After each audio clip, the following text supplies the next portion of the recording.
was boredom at first sight. You could hardly call him bright. He is no one's Mr. Right. So what do I see in him? But then I'm not so ideal. I'm not gentle or genteel. So the question should be, what does he see in me?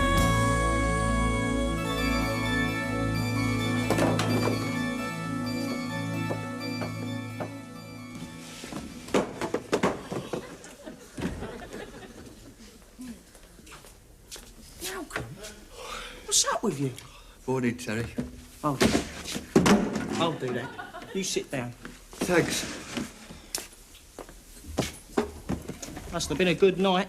Good night. Oi, on your toes is Ambrose. Morning, Mr. Ambrose. Where? It's all right. He's not in today. Late night. Brenda? Took me into running her home. Not from your place. I was in my place. She was in Crewe. Crewe? Was going to London. Changed her mind. You are a mug. I am a mug. Still. Suppose you should be glad she haven't reached Watford. So you're not making any progress, then? What? You know. Oh, impossible. We start off OK. Well, you know what she's like. Compulsive messer. Never shuts up, never listens. Always taking the mick. Yeah, we haven't met. Oh, then by the end of the evening, it's just... I just want to go to bed. Well, that's progress, isn't it? Then what happens? Malcolm? Malcolm? 5 more minutes, Mum.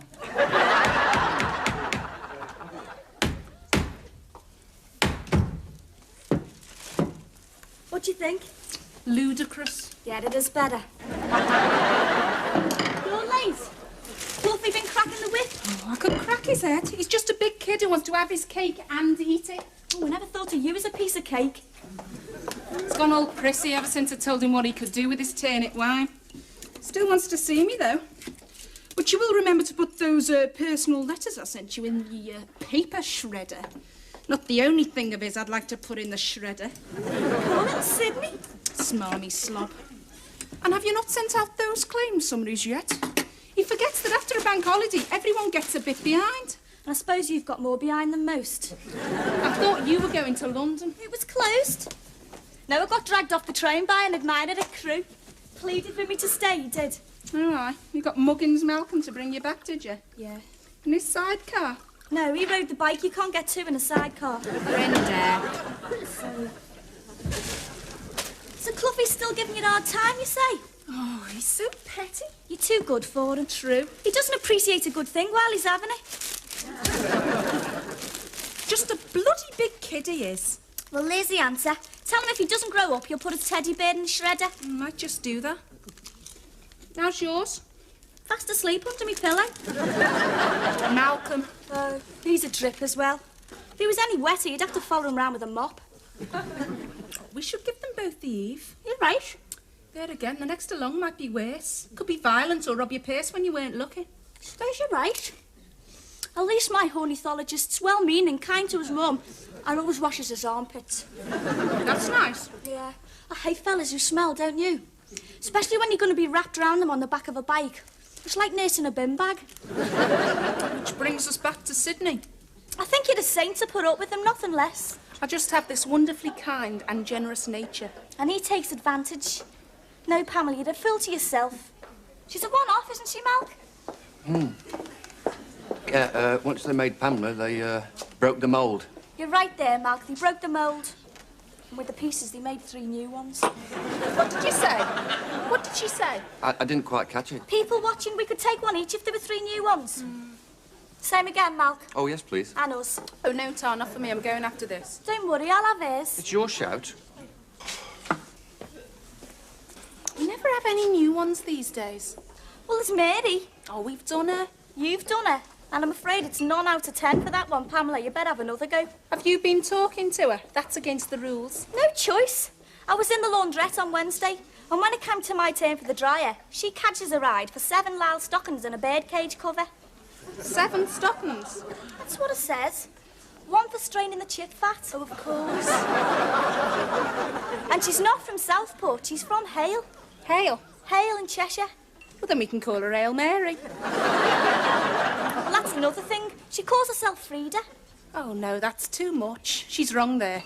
She's definitely a Mary. Mind you, right about her teeth. Not her own. She got him in a car boot sale in Mossley Hill. See you later. Ta-ra. Try, Mal. Ta-ra. Oh, put the change on the tower, Harold. Thank you.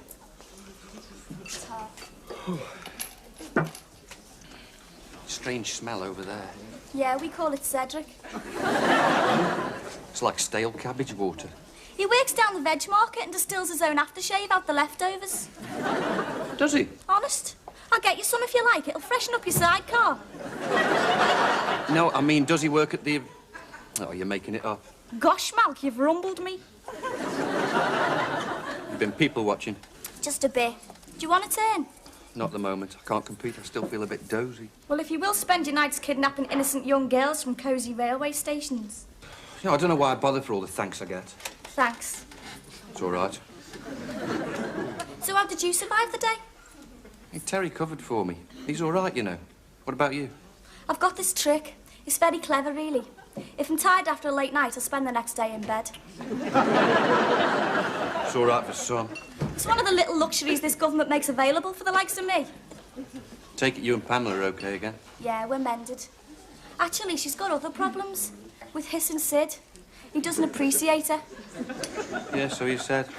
Does seem an unlikely relationship, though. They're so different, aren't they? You're not wrong, Malk. It must be something in the genes, this interest our family has in semi-detached Oldies. Mike, she can't be as rude as you, or he'd have called it off years ago. Well, it suits him, doesn't it? He's got it made. He's got a plastic wife and Labrador back home in Frodsham, and his own personal snogographer here in town. Brenda? Yeah?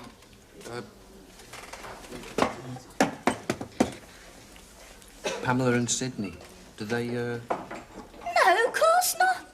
What a thing to say. They're just very, very close friends. In its own way, it's quite a stable relationship. But they do, horse around. Eh? Horse around. Stable relationship. Malcolm, what a dreadful joke. Promise you'll never do that again. Sorry. No, it's just that he takes advantage of her. You know, she's good, our Pamela. And like lots of secretaries, she spends most of her time covering up his cock-ups for 1/10 of his money. She deserves better. How long she worked there? Since school. Have you got 10p? She started in the mail room, back in the olden days, before they decided you needed 2 A-levels to carry a post bag. And then she went to night school for a typing. Hold on. It must be 10 years nearly. So don't you think there should be a little party? Why not? You're right there, Mal. Why not? When? Next Friday, you think? OK. Round at our place. We could get some of her mates round. Yeah, she'd like that. Only we wouldn't want to stay, would we? Would we? Well, they're a bit of a pain here, lot, and they all smoke too. I hate people who smoke, don't you? No, actually, I don't. Not as much as I hate people who rabbit on relentlessly and assume that their prattle is understandable to the people they're with, when actually it's so confusing that the people just switch off or walk out. Well, I hope you don't mind me saying this, Mal, but you're a bit like that yourself. Oh, God. Now, where were we? Oh, yeah, you suggested a party. Oh, Ada, that's a surprise. A surprise party, even better. Right, you organise the booze and I'll fix up the eats. Hold on a minute. No, you're right again, Malk. Sid can organise the booze and we'll fix up the food between us. How are your fairy cakes? God, Malk, I don't know how we do it. When the time calls for a really crazy idea, we can always rely on you. Hey, Malk, mine's a vodka and lime.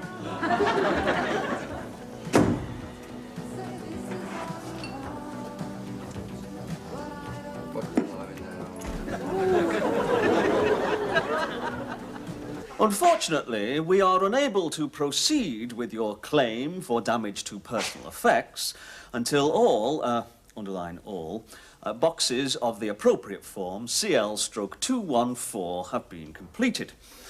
I would also point out that the case is not helped, and may even be prejudiced, by unflattering remarks relating to the response time of the local constabulary and the parenthood of particular officers. Yours sincerely, Sidney J. Clough. Right, Miss Wilson, if you have that lot ready by 4, I'll sign them then. Oh, and you have disposed of the you-know-what in the you-know-where. Now, listen here, Sidney. Mr. Clough, when we're in the office. Then regarding the matter of damage to personal effects, any day now, Miss Wilson will place Mr. Clough's you-know-whaty... Hello, claims, Deputy Assistant Under Manager's Office. For you, a Mrs. MacDonald. Hello. Yes, speaking. No, not really. You see, strictly, the home contents policy doesn't cover pets. I see, and how precisely did he come to singe his trunk?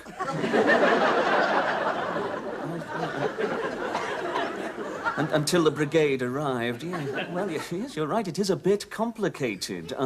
Yes, by all means. It's just that 1:30 is a touch awkward, as I usually go to... Oh, well, if that's the only time... No need to bring Henry with you.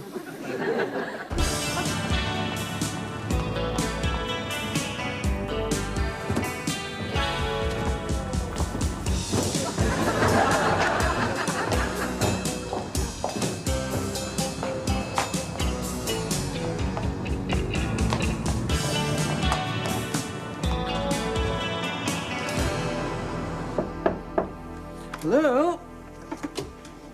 Who is it? It's Mrs. MacDonald. Ah, yes, come in, Mrs.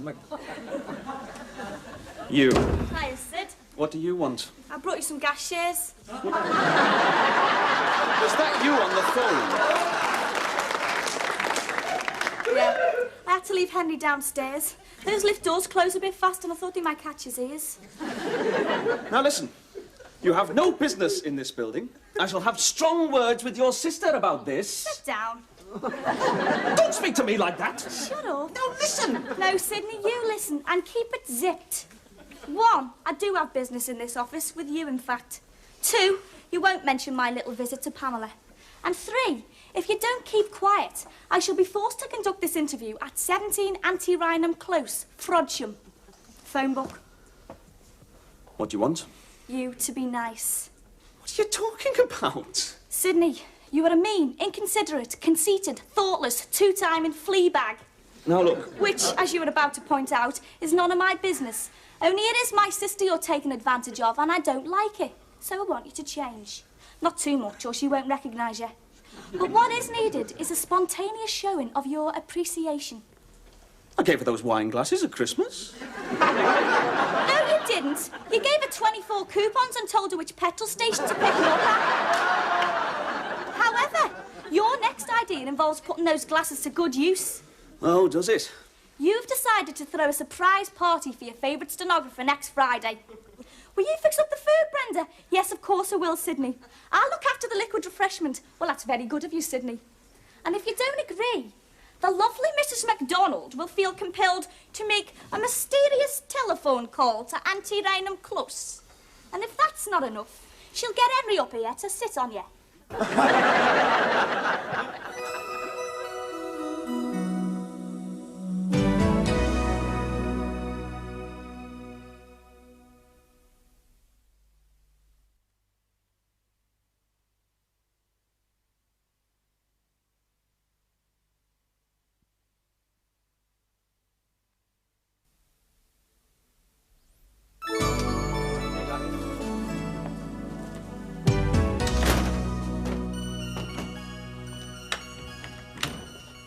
Terry, Yep.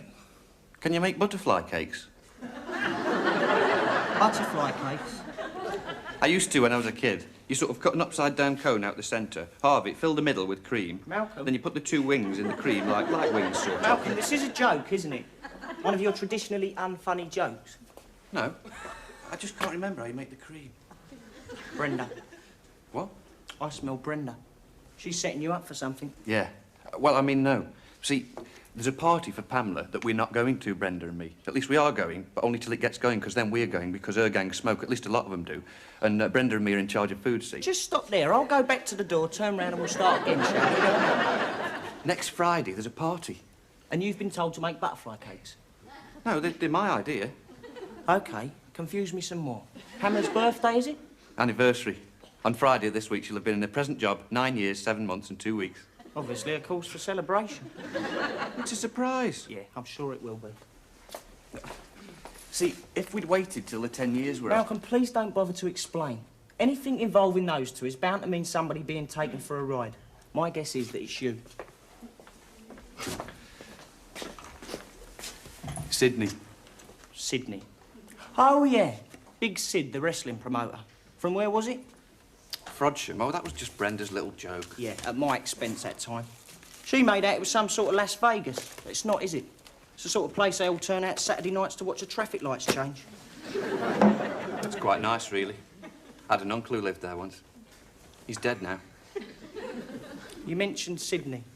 Oh, yeah, well, see, he's been giving Pamela a hard time. You know, taking advantage of her easygoing nature and voice. What? Well, he doesn't appreciate her. And Brenda's planning another little joke, is she? No, well, not a joke as such. See, she sort of persuaded him that he ought to be more considerate. The party will be his idea. What does she do? Leave an horse's head on his pillow? Pardon? Marlon Brando, the Godfather. Oh, never mind. Look, I think you've got Brenda all wrong. She's not like that. Underneath, she's a very caring person. Just at times, she can't resist having a little fun. Oh, yeah? Well, I'll believe that when someone works one on her and she joins in the giggles. Sure she would. She appreciates a good joke. Maybe I should put sour cream in the butterfly cakes. Nah. Got to be something better than that. Shaving cream. Oh, what a whiz. That's the lot. They'll be in any minute. These are the friends. There's nobody from the office, is there? No, Sidney, don't you worry. They're a carefully selected bunch of dipsomaniacs who wouldn't know you if they fell over you. Which they probably will do in the course of the evening. At the moment, they're in training round at the Grapes with instructions to be here at 7 precisely. Otherwise, I'll set Malcolm onto him. These curtains look a bit odd. Shut up. Oh, hell, they're here. Kitchen.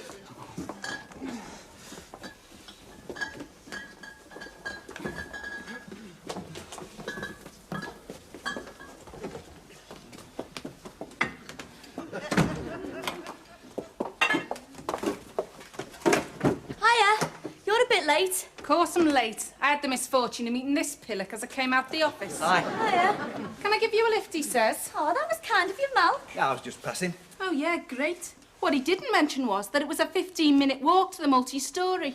And do you know which level he'd parked that Victorian boat shaker of his on? No. No, nor did he. Forgot. We had to get out the lift at every stupid floor to look for it. Then he remembers. We were in the wrong multi-story. We were in the wrong multi-story. So then it's another half-mile walk, and then which level is it on? Top.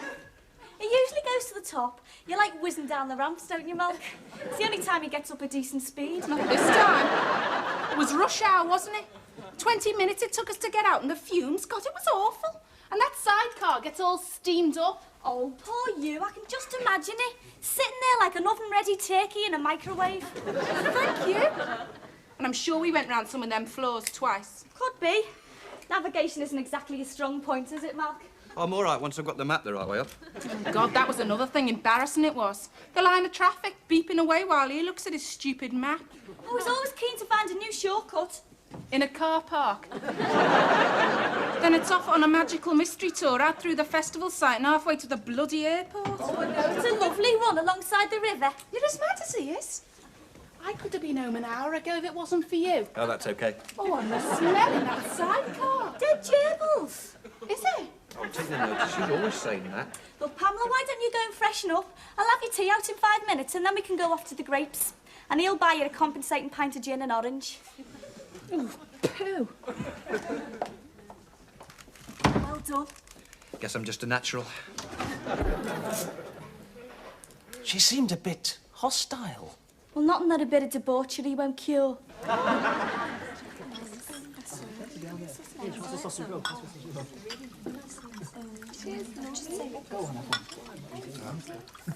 Great. OK, now quiet. Is everybody right? Yep. Pamela, can I see you in a minute? Just a tick. Through here. What's up?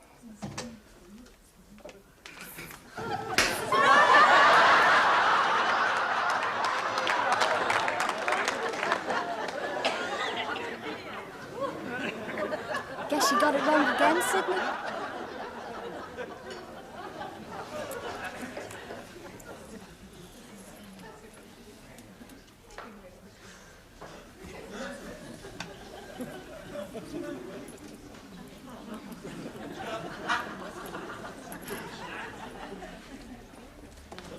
God, I'm glad to be out of that. Did you try the parsnip? No, half pint of the turnip was enough for me. The rest of them are putting it away happily enough. That lot, they drink liquid Ajax provided someone else was buying. What are you having? Vodka and lime. Vodka and lime and half a lager, please, Harold. All right, sir. So how about Pamela, really? Well, you saw her. She put a brave face on things instead of the white one. I should think by now Clough will be consoling her in the broom cupboard. £1.35, please. Food didn't last long. Well, as soon as someone mentions party, that lot stop eating. You know the tall girl, Brenda? She nearly starved to death once when she got 3 weeks' notice of a do. Cloughie bought plenty of booze, didn't he? Yeah, all homemade. Actually, he stashed some away in the understairs cupboard to mature. For future visits. Yeah. The locusts will probably find it about 9:30, so I hope it's matured by then. Oh, I'm glad to be out of it. And the smoke, it'll stink the flat out for ages. Have you ever smoked? Yeah, heavy too. But I gave it up when I was 12.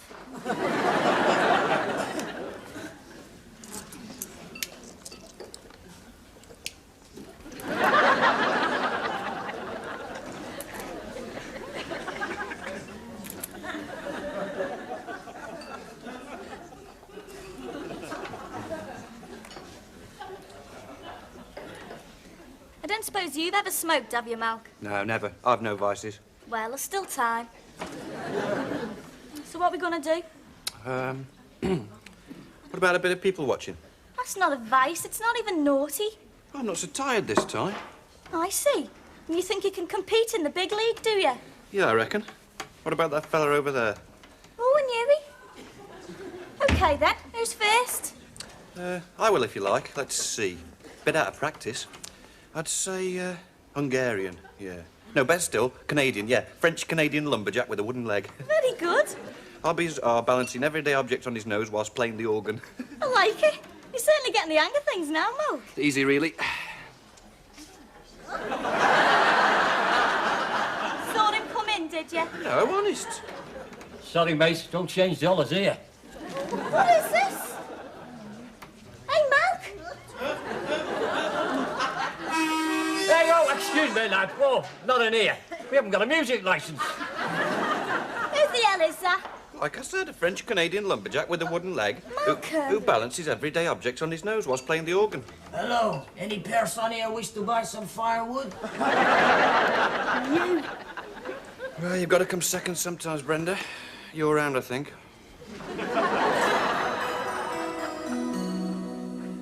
Have I fallen in his spell? Does he drown?